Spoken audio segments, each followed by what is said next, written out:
지금 우리나라 전역에 집중호우와 산사태로 인해서 많은 인명 피해와 재산 피해가 발생을 했습니다. 충북 괴산댐이 생긴 이래로 물이 넘쳐 흐른 게 처음이라는 제보가 있고요.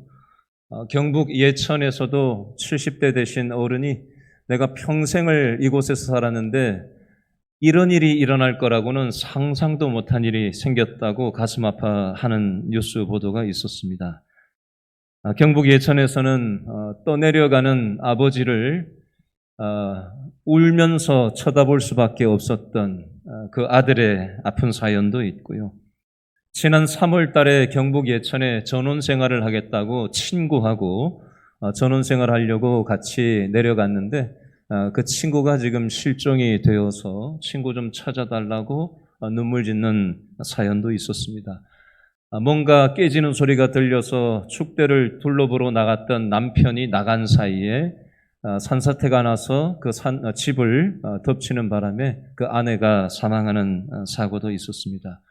그리고 전국 곳곳에 맨홀 뚜껑이 열린 곳에 사람들이 여러 명이 지금 빠져서 사망했다는 뉴스도 있고 지금 여기저기에서 많은 재난 뉴스가 있습니다. 누군가의 부모일 수도 있고요. 누군가의 배우자, 누군가의 자녀, 누군가의 친구, 누군가의 이웃일 수 있는 수많은 사람들이 아픔을 겪고 있습니다. 슬픔과 피해를 당한 분들을 위해서 우리 다 같이 마음을 모아서 기도해 주시기를 바랍니다. 저를 한번 따라해 주시기를 바랍니다. 인생의 산사태가 났을 때 하나님께로 피합시다. 우리 옆 사람 돌아보시고 우리 이렇게 한번 인사하시죠. 하나님께로 피합시다. 앞뒤로도 돌아보시고 잘 오셨습니다. 인사하겠습니다.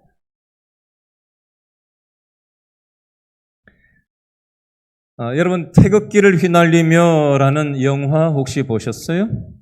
2004년도에 나왔고 또 재작년인가에 재개봉을 해서 한 1100만 명 정도가 이 영화를 봤다고 하는데요.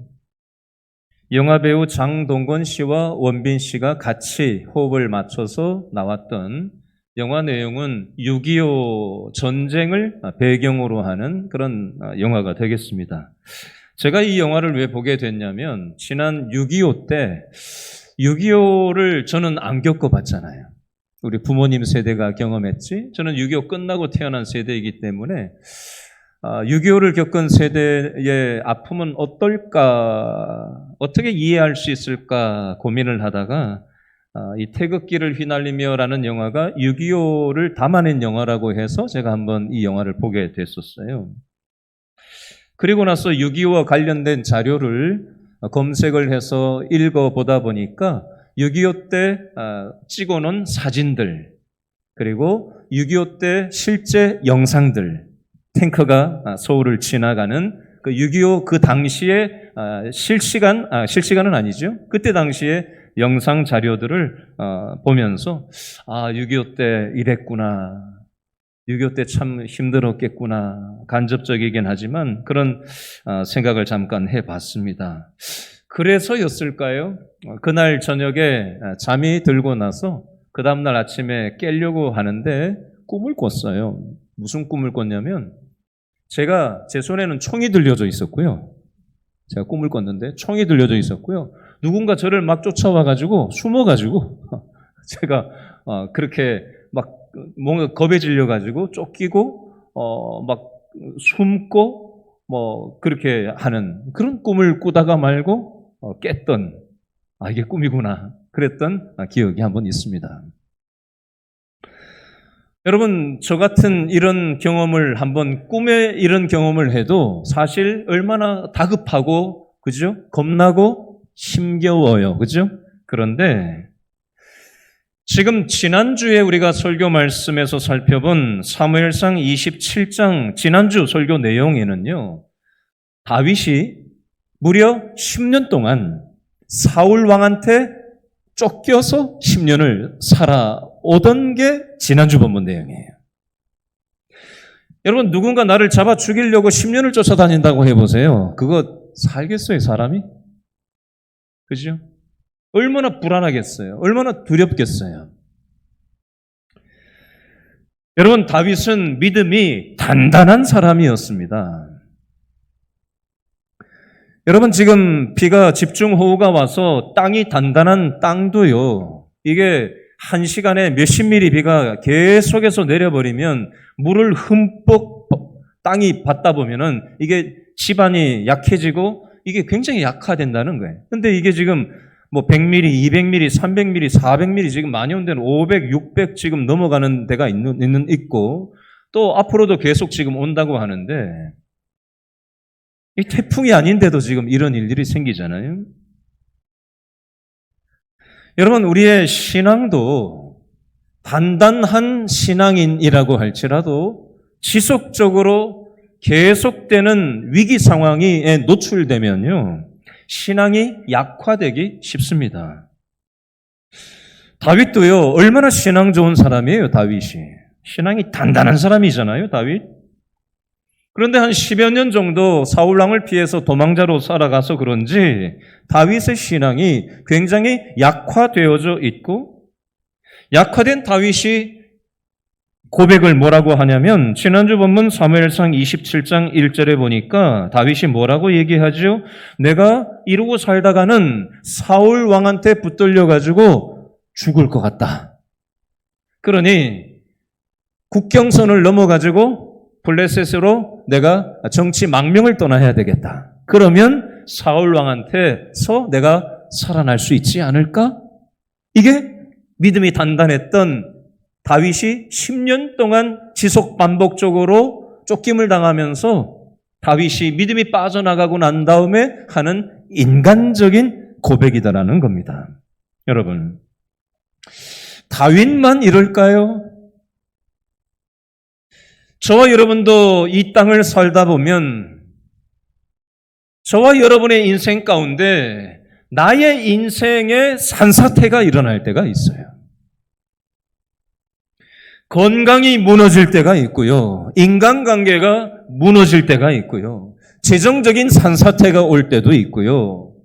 그게 한 번이 아니라 두 번, 세 번, 네 번 하루에도 계속 지속 반복되면요, 이게 사람이 살겠어요? 여러분, 병이 걸려가지고 장시간 많은 돈을 거기에 쏟아붓고 투병 생활을 하고 이게 길어지면요, 본인도 힘들고 가족들도 힘들고 여러모로 참 힘든 겁니다. 어떤 실패가 두 번, 세 번 계속 반복되면 나 또 이거 또 시도했다가 또 실패하는 거 아니야? 또 망하는 거 아니야? 또 잘못되는 거 아니야?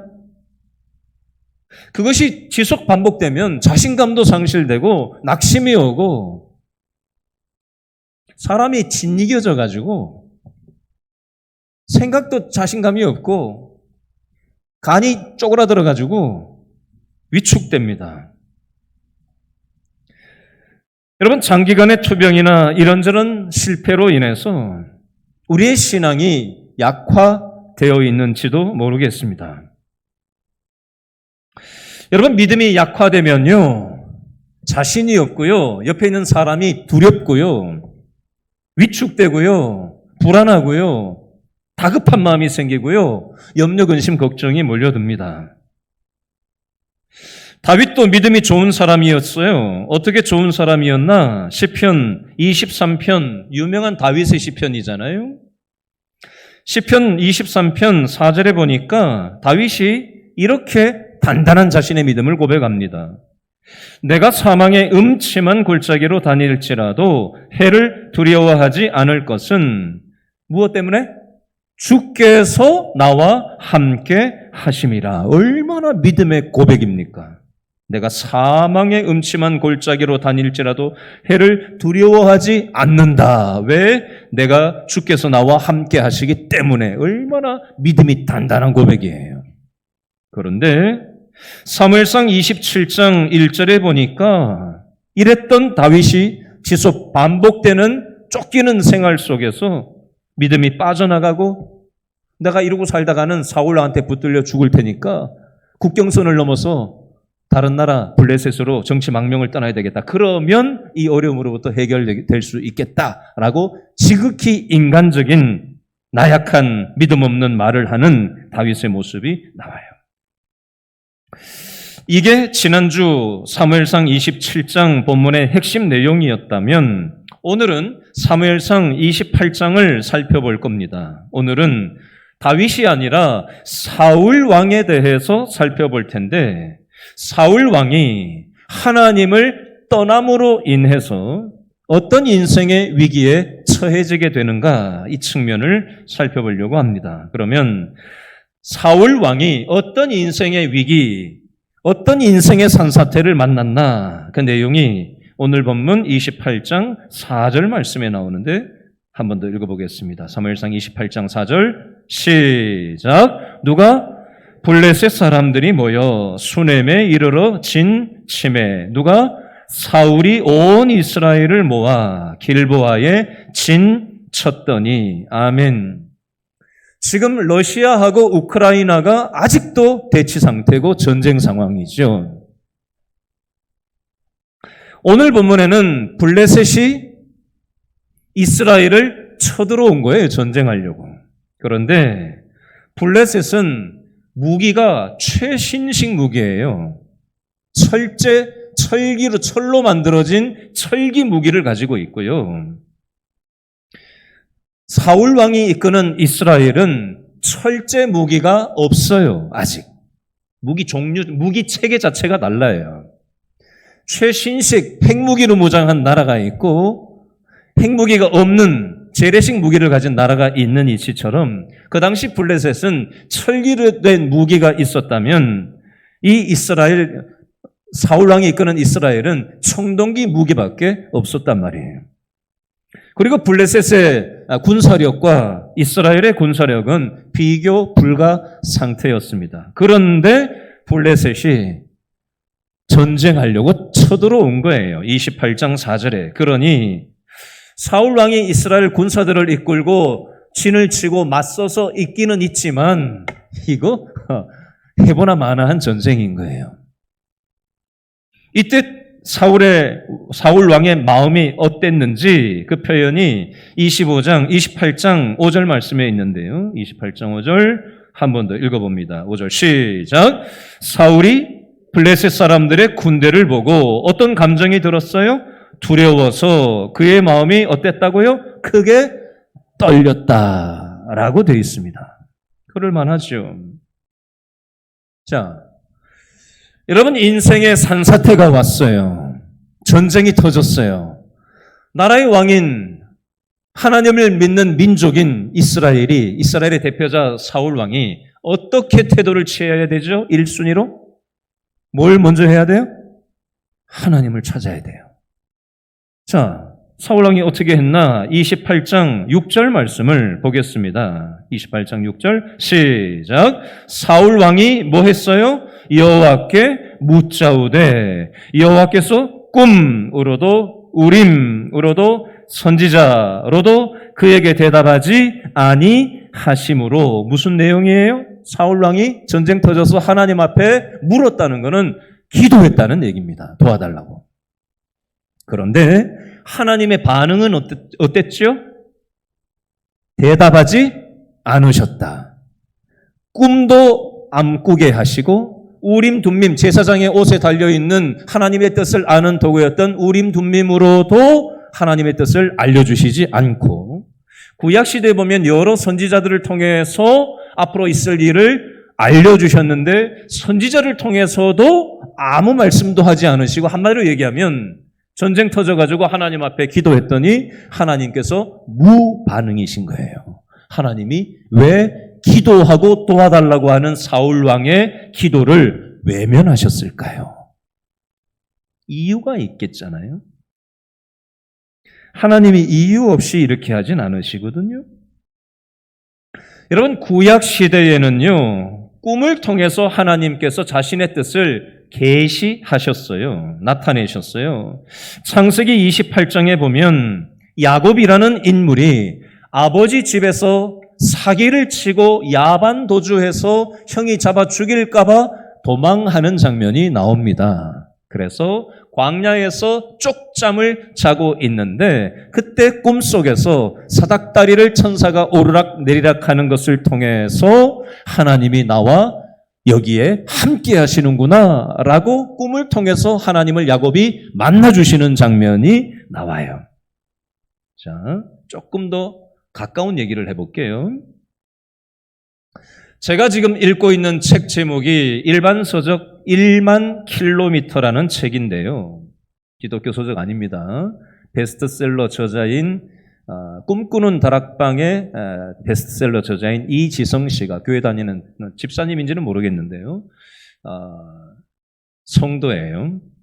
그런데 이분이 최근에 5년 동안의 탈북자들의 흐름을 자기가 직접 탈북의 현장에 참여하면서 겪었던 내용을 탈북 전문가와 함께 풀어낸 5년 동안의 탈북 이야기가 일반 책으로 지금 1만 킬로미터라는 책으로 나왔어요. 이런 책은 일반인들한테는 인기가 없지요. 베스트셀러 굉장히 많이 쓴 일반 작가예요, 이 사람. 그 책에 보다 보니까 어떤 탈북 이야기가 나오냐면요. 지어낸 이야기가 아닙니다. 실제 얘기입니다. 탈북을 해서 탈북 1만 킬로미터라는 것은 북한에서 중국을 넘어서 중국에서 동남아시아, 태국이나 캄보디아나 라오스나 이런 동남아 국가를 거쳐서 다시 한국으로 들어오는 이 거리를 경로를 1만 킬로미터, 탈북 루트를 1만 킬로미터로 표현한 책 제목이 되겠습니다. 거기에 한 탈북자의 이야기가 나오는데요. 지금은 경기도에 와서 정착해서 살아가시는 분인데 이분이 아가씨 때 자기가 직접 겪었던 얘기를 이분이 듣고 같이 대화 나눈 걸 써놓은 내용이에요. 이 여성 탈북자가 북한 신의주가 고향인데요. 북한 신의주 땅에서 도망을 쳐서 압록강을 건너기 전에 산에 4일 동안 숨어 있었답니다. 그런데 4일 동안 밤에 잠잘 때마다 매일 밤마다 꿈을 하나 꿨는데 무슨 꿈이었냐면 어떤 사람이 나무에 못 박혀서 죽는 꿈을 꿨대요. 그리고 그러더니 또 죽었던 사람이 살아나서 하늘로 올라가는 꿈을 꿨다는 겁니다. 그래서 무슨 이런 꿈이 다 있지? 그랬다는 거예요. 그리고는 압록강을 건너서 중국에 와서 정착 생활을 하고 있다가 뭔가 전단을 붙어 있는 걸 보고는 성경 공부하는 모임에 참여를 하게 됐는데 한국계 출신인 미국 선교사님하고 성경 공부를 탈북자들이 같이 하게 됐대요. 그런데 이 선교사님이 예수님께서 우리의 죄를 위해서 나무 십자가에서 달려 돌아가시고 3일 만에 다시 살아나시고 하나님 우편으로 하늘로 들리워 올라가셨다라는 설명을 듣는 순간 자기가 신의주에서 숨어서 산에서 지냈던 그 4일 동안 매일 밤마다 꿨던 그 꿈의 그 내용이 이 선교사님이 지금 얘기하는 예수님이 십자가에서 죽으신 것과 살아나셔서 하늘로 올리우신 내용하고 똑같더라는 거예요. 그래서 선교사님 질문이 있는데요. 혹시 내가 옛날에 신의주에서 밤에 탈출하려고 숨어 지낼 때 꿨던 그 꿈이 혹시 예수님 얘기하고 너무 비슷한데요? 그랬더니 선교사님이 깜짝 놀라면서 맞다고. 그분이 예수님이라고. 혹시 교회 다니신 적이 있었냐고. 복음을 들어본 적이 있었냐고. 아니요. 한 번도 없었어요. 여러분, 하나님께서는 구약 시대에서만 꿈을 통해서 하나님을 모르는 사람을 믿게 하시는 것이 아니라 지금도 이슬람권, 선교사도 들어갈 수 없는 이슬람, 강성 이스라엘 지역들이 있거든요. 힌두교권, 힌두교를 섬기는 강성 힌두교권도 있거든요. 거기는 교회도 없고요. 선교사도 공식적인 활동을 할 수 없는 나라들이 아직도 전 세계에는 많이 있습니다. 그런데 그런 나라들의 얘기 들리는 얘기를 들어보면 교회도 없고 선교사도 들어간 적이 없는데 자다가 꿈에서 예수님이 나타나서 자기가 목숨 걸고 예수님을 믿게 된 수많은 사람들의 간증이 지금도 들려집니다. 옛날 얘기가 아니에요. 여러분, 하나님께서는 하나님 자신의 뜻을 꿈을 통해서 계시하시고 나타내실 때가 있고요. 구약 시대에는 우림이나 둠밈이라는 제사장의 옷에 달린 이 장식물을 통해서 자신의 뜻을 계시하시기도 하셨고, 선지자를 통해서도 하나님의 뜻을 예언하시기도 하셨어요. 구약 시대 인물인 오늘 사울 왕이 전쟁의 위험 앞에서 하나님 앞에 하나님 뜻을 나타내 보여달라고 기도했어요. 그러면 하나님께서 뭐라고 좀 반응이 있어야 되는 거 아니에요? 여러분, 우리가 교회 다니면 예배드리고 어려운 게 있어서 기도하면 하나님이 째깍째깍 응답하셔야 되는 거 아니에요? 내 문제를 도와주셔야 되는 거 아니에요? 근데 하나님 어디서 뭐 하신다고 아무 반응이 없냐 이거죠. 사울 왕의 입장에서는. 왜 그랬을까요? 하나님이 그러실 만한 이유가 있을 거 아니에요? 생각하시면서 따라오셔요. 자, 요때 하다 안 되니까 사울 왕이 어떻게 다른 선택을 하는지 사무엘상 28장 7절을 읽어보겠습니다. 사무엘상 28장 7절 시작. 사울이 그의 신하들에게 이르되 나를 위하여 동그라미 하세요. 누구? 신접한 여인 동그라미. 신접한 여인을 찾으라. 내가 그리로 가서 그에게 물으리라 하니 그의 신하들이 그에게 이르되 보소서 엔돌에 누가 있다? 신접한 여인 동그라미. 신접한 여인이 있나이다. 쉽게 얘기하면 점쟁이라는 얘기, 점쟁이. 지금 전쟁 터져가지고 죽을 판인데 하나님 앞에 기도해 봤는데 아무 대답이 없으니까 뭐 다른 대안이 없나? 그러면서 사울이 신접한 여인, 점쟁이 어디 없나? 이렇게 해서 불안한 미래에 대해서 물으려고 의지하려고 가는 장면이 나옵니다. 여러분, 저를 한번 따라해 보시죠. 하나님을 떠나면 초조하고 불안하고 조급해지고 두려워진다. 사울 왕이 뭐 조금 기도하는 폼을 잡다가 아무 반응이 무반응이니까 인간적인 대안을 선택해서 찾는 장면이 나오는데 이때 사울 왕의 심적인 상태를 우리가 확인을 해보도록 하겠습니다.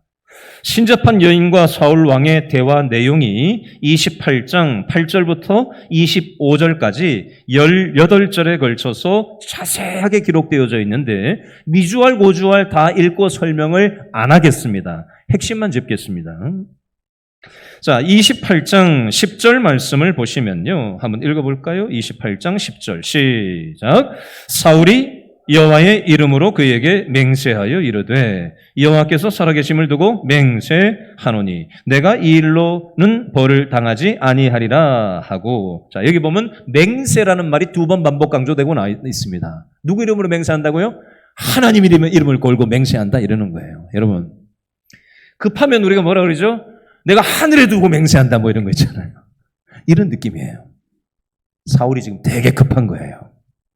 또 하나 15절을 보겠습니다. 28장 15절 셋째 줄의 핵심만 밑줄을 긋겠습니다. 28장 15절 셋째 줄에 보니까 밑줄 그으세요. 나는 심히 뭐하다?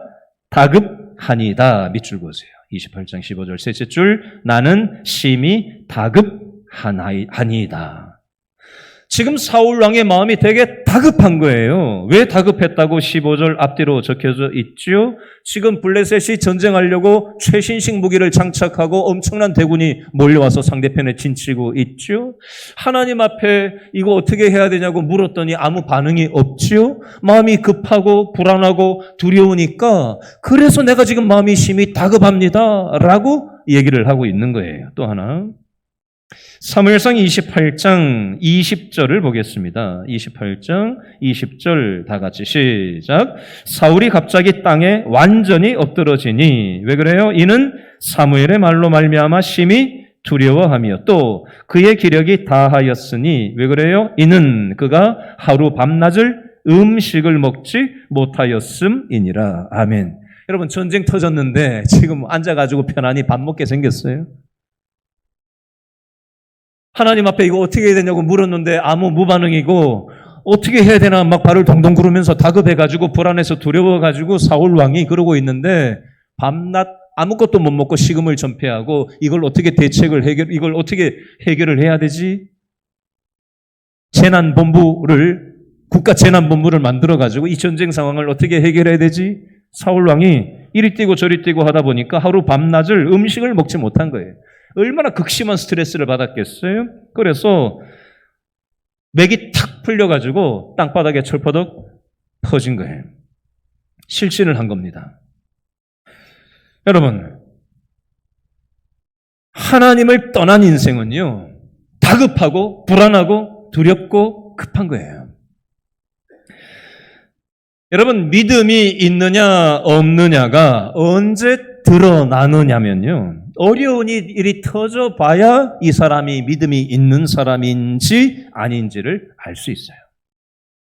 편안할 때는 이 사람 믿음이 진짜인지 아닌지 식별이 잘 되지 않습니다.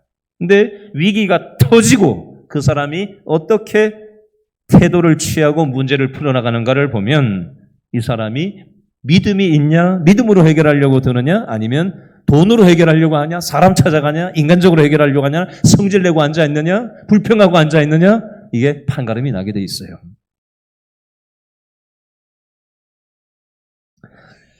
어제 우리 교회 성도님 한 분이 저한테 전화를 해오셨어요. 어제? 이틀 전이군요. 이틀 전. 전화가 오셨어요. 목사님, 혹시 지금 좀 만날 수 있겠습니까? 괜찮습니다. 오세요. 전화를 끊고 나가지고 제가 저 생각을 해봤어요. 이분이 뭔가 어려움이 생기신 것 같은데 이건가? 저것 때문에 그러신가? 아니면 저걸까? 제가 이렇게 저렇게 생각을 해봤는데 뭔지는 말씀을 안 하셨으니까 모르잖아요, 저는.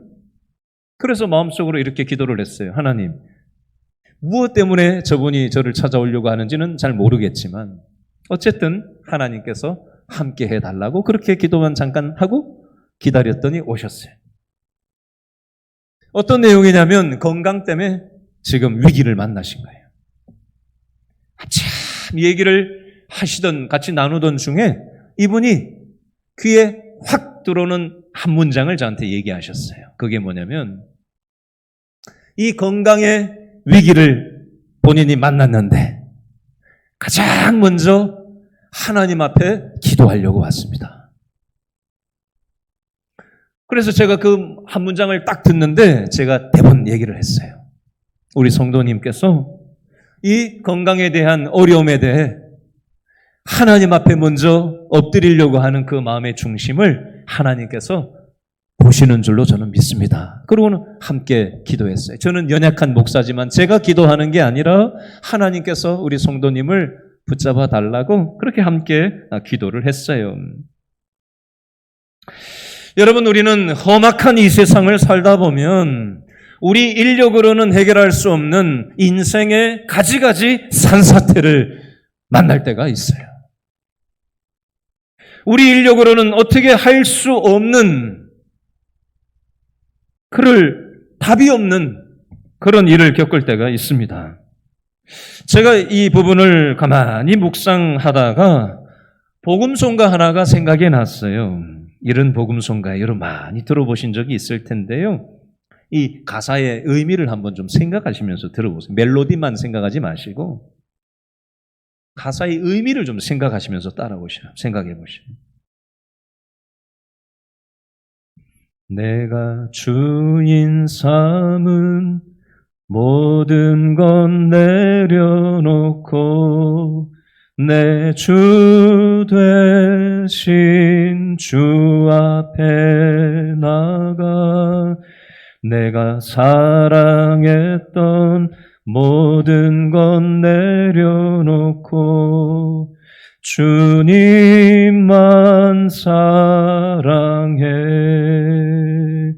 주 사랑 거친 풍랑에도 깊은 바다처럼 나를 잠잠케 해. 주 사랑 내 영혼의 반석 그 사랑 위에 서리. 이 가사 셋째 줄에 보면요, 이런 표현이 있어요. 잘 한번 생각해 보세요. 주 사랑 거친 풍랑에도 깊은 바다처럼 나를 잠잠케 해. 이게 무슨 의미예요? 저는 이렇게 생각해 봤어요. 여러분, 우리 인생에는 수많은 인생의 풍파가 있어요. 거친 풍랑처럼 우리 인생에 가지가지 산사태가 몰려올 때가 있어요. 근데 우리 인력으로는 어찌할 수 없는 것들이 살면 살수록 더 많잖아요. 그렇죠? 그때 그 풍랑을 만났을 때 우리는 무엇을 생각해보고 하나님께로 나가야 되느냐?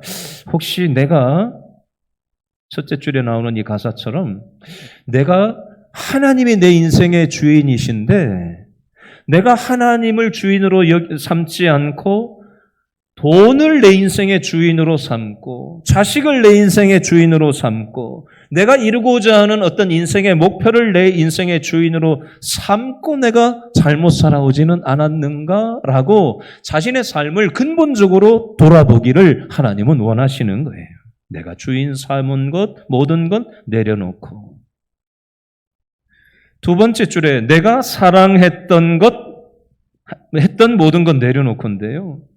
하나님만 사랑해야 되는데 하나님이 1번 우선순위라 해야 되는데 살다 보니까 어느새 자식 사랑이 1번으로 싹 하나님보다 올라가 있고 돈 사랑이 하나님보다 더 위에 싹 올라가 있고 말은 하나님이 1번이라고 하는데 노후 준비가 잘 돼야지 하고 하나님이 돈이 위로 올라가 있어요.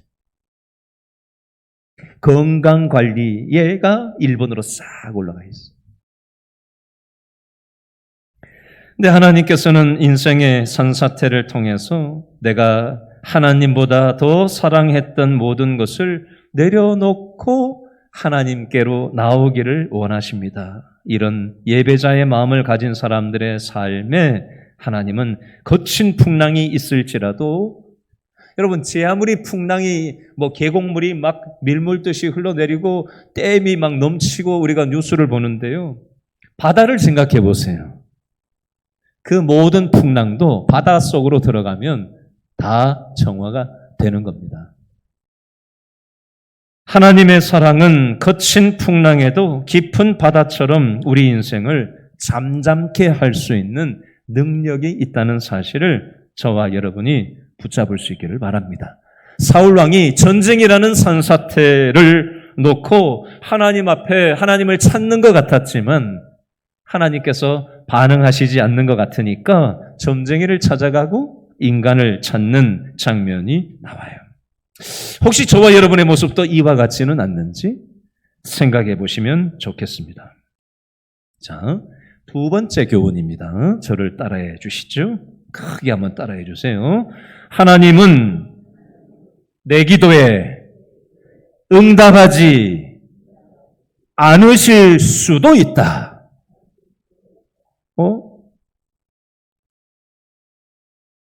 무슨 그런 말이 있지? 하나님은 우리가 기도하면 기도를 째깍째깍 응답해야 되는 거 아닌가? 내가 기도하는데 하나님이 기도를 응답하지 않으실 수도 있다고? 내가 믿는 하나님이 그런 하나님인가?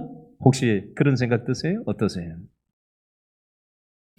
여러분, 오늘 본문 사무엘상 28장 6절에도 보니까 사울 왕이 하나님께 묻자오되 기도했는데 꿈으로도 우림으로도 선지자로도 하나님이 대답하지 않으셨다는 것은 사울 왕이 전쟁에 인생의 산사태를 만났을 때 기도했지만 하나님이 응답하지 않고 계신 거거든요.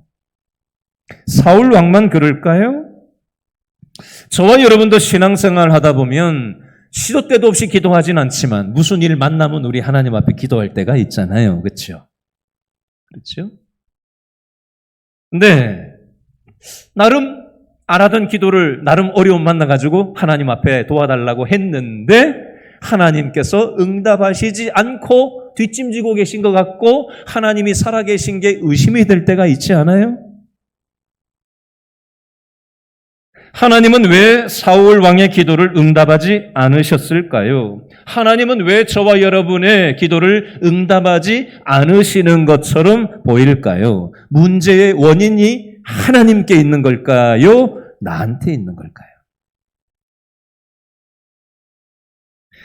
하나님은 사울 왕의 기도에 응답하시지 않은 이유를 사무엘상 28장 18절에서 이것 때문이다라고 설명을 해주십니다. 사무엘상 28장 18절 말씀 다 같이 시작. 내가 여호와의 목소리를 뭐하지? 순종하지 아니하고 그의 진노를 아말렉에게 쏟지 아니하였으므로 여호와께서 오늘 이 일을 내게 행하셨다라고 말씀합니다. 두 가지예요. 여호와의 목소리를 순종하지 않은 것. 하나님의 말씀에 순종하지 않았기 때문에 아말렉에게 대한 나의 명령을 네가 지키지 않았기 때문에 그것 때문에 네가 기도해도 내가 들어주지 않은 거다라고 오늘 본문에서는 이렇게만 표현하지만 자, 요거 꼽아 놓으시고 역대상 10장 13절부터 14절을 얼른 찾아보세요. 자, 여기는 더 자세하게 사울 왕의 기도를 응답하지 않은 이유가 조금 더 자세하게 표현이 되어져 있습니다. 구약 627페이지에 있습니다. 구약 성경 627페이지 역대상 10장 13절하고 14절에 있어요. 역대상 역대하의 내용은 신학적인 정리된 내용을 얘기하는 건데요. 역대상 10장 13절 14절입니다. 627페이지 역대상 10장 13절에서 14절 읽어볼까요? 10장 13절 시작.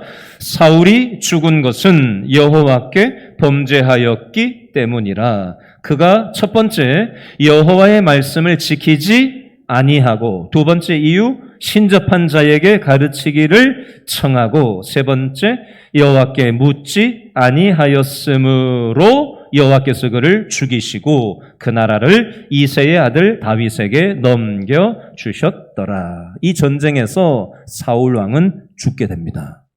사울 왕이 죽었다는 내용은 사무엘상 31장에 나와요.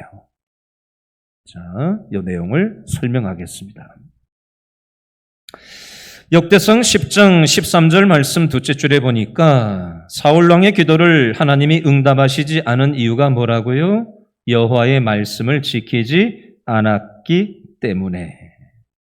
자, 이 말을 다른 말로 정리해 보겠습니다. 여러분, 신앙생활은 무엇이라고 정리를 할 수 있을까요? 저를 한번 따라 하시죠. 하나님의 말씀대로 순종할 건가? 따라합니다. 하나님의 말씀대로 순종할 건가? 내 뜻대로 살 것인가? 이 싸움이 계속해서 일어나는 이게 신앙생활이에요. 신앙생활은 주일날 예배당에 왔다 갔다 이게 신앙생활이 아니라 신앙생활은 하나님의 말씀대로 순종하며 살 것인가 아니면 내 마음대로 살 것인가. 사람의 마음 속에는 두 마음이 있어요. 두 마음. 성령의 소욕, 하나님이 주시는 생각, 마음이 한 마음이 있고요. 육신의 소욕, 사단이 주는 마음, 죄성이 주는 그 마음이 있어요. 하나님이 주시는 생각과 마음으로 내가 마음과 생각을 쓰고 말하고 행동하며 살 것인가와 내가 원하는 대로 살 것인가가 내 마음에서 두 마음이 싸움질을 끊임없이 하는 것이 신앙생활이에요. 내 마음은 전쟁터예요. 전쟁이 일어나요. 이 두 싸움이. 이 갈등이 끊임없이 하루에도 수도 없이 일어납니다. 저를 한 번 더 따라 하시죠. 우리가 하나님의 말씀대로 살면 하나님이 내 인생을 책임져 주십니다. 반대도 있어요. 따라합니다. 우리가 내 뜻대로 살면 내가 내 인생을 책임지면서 살아가야 합니다. 여러분, 산사태 난 거, 인생의 수많은 풍파 앞에서 인생이 얼마나 무력하다는 걸 우리가 무슨 일이 있을 때마다 체감하잖아요. 야, 이 과학기술이 발달된 시대에 어떻게 이런 일이 있지? 여러분, 인간의 힘으로 살면 인간 스스로는 너무나도 보잘것이 없기 때문에 이 땅을 살아가면서 다급한 거예요. 무슨 일만 만나면 다급한 거예요. 무슨 일만 만나면 불안한 겁니다. 무슨 일만 만나면 두려워요. 우리가 할 수 있는 게 별로 없어요. 대단하다고 생각하지만 살면 살수록 야, 인생 별거 아니구나. 처절하게 느낄 때가 있지 않습니까?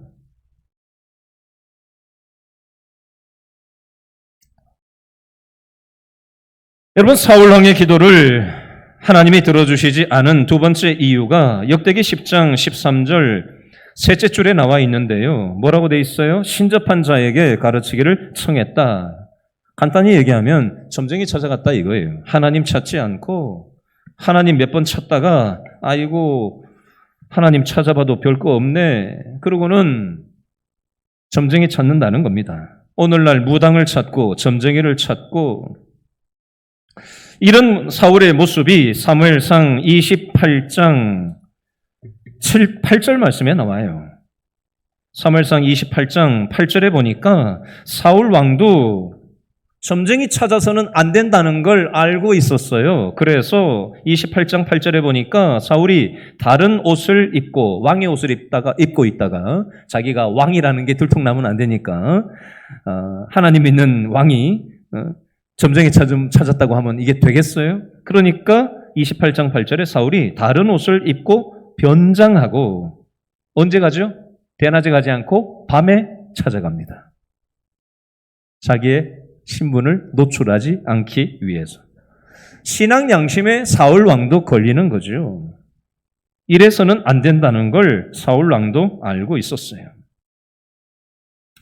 그런데 나름 기도해 봤는데, 전쟁 나서 기도해 봤는데 하나님께서 안 움직이시니까 더 매달리고 더 하나님을 찾았어야 되는데 사울이 하나님께 매달리지 않고 하나님께 등을 돌려버립니다. 그리고 뭐 다른 방법 없나? 어디 점쟁이 없나? 신접한 자 어디 없나?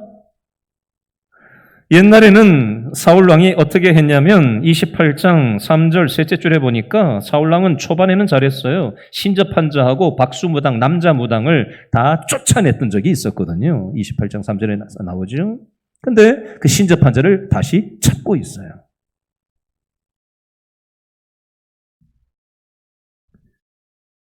여러분, 이 사울왕의 모습이 저와 여러분의 신앙생활 속에서도 있다라는 거 한번 좀 생각해 봤으면 좋겠어요. 어떻게 있느냐? 여러분, 우리 교회 다니다가 어려운 일을 만나면 한 번씩 기도할 때 있잖아요. 그렇죠? 근데 나름 기도한다고 하는데 아무 변화가 일어나지 않아요. 아무 응답이 없는 것 같아요. 그러면 마음속에 이런 마음이 싹 들어오지 않습니까? 기도해도 응답이 없는 하나님을 믿는 게 맞나? 어디 더 좋은 거 없나? 신앙생활 때려치울까? 여러분, 신앙생활을 하다 보면 사울이 유혹받았던 이 유혹에 우리 모두도 유혹을 받을 때가 있습니다. 하나님을 대신해서 의지할 만한 다른 무언가를 의지하고 싶은 유혹이 사울 왕에게만 있었던 게 아니라는 겁니다. 오늘 예배에 오신 분들은 그런 분들이 없을 줄 알지만 요즘 한국 기독교인들 중에서도 점쟁이를 찾고 무당을 찾고 요즘 젊은 10대, 20대 젊은 청년들이 많이 가는 그곳에 저도 몇 번 이렇게 가서 이렇게 일부러 한번 들여다본 적이 있어요. 근데 꽉 차 있어요. 점치는데 젊은 애들이.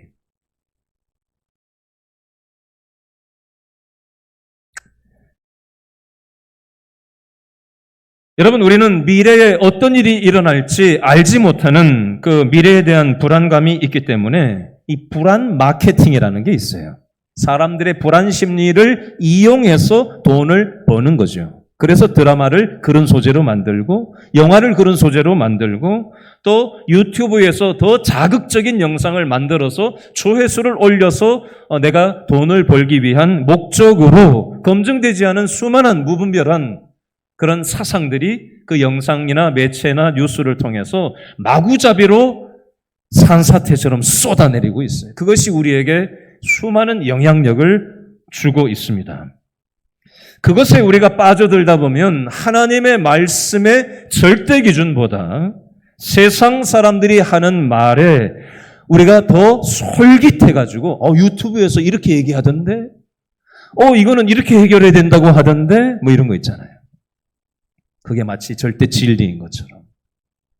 가짜 뉴스가 가장 많은 게 유튜브인데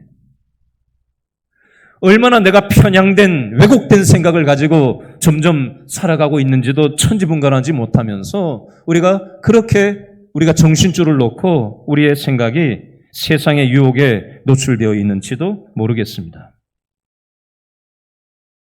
마지막 세 번째, 사울 왕의 기도를 하나님이 응답하지 않으신 이유는 뭐냐면요.